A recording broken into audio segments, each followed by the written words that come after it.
looks like my county.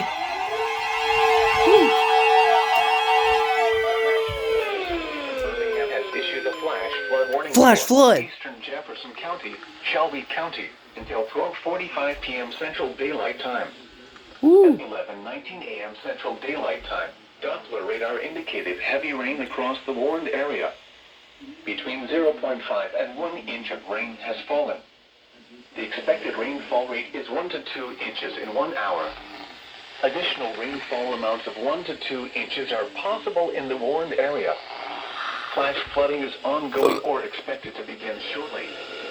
Hazard: flash flooding caused by heavy rain. Source: radar. Impact: flash flooding of small creeks and streams, urban areas, highways, streets and underpasses, as well as other poor drainage and low-lying areas. Turn around. Do not drown when encountering flooded roads. Most flood deaths occur in vehicles.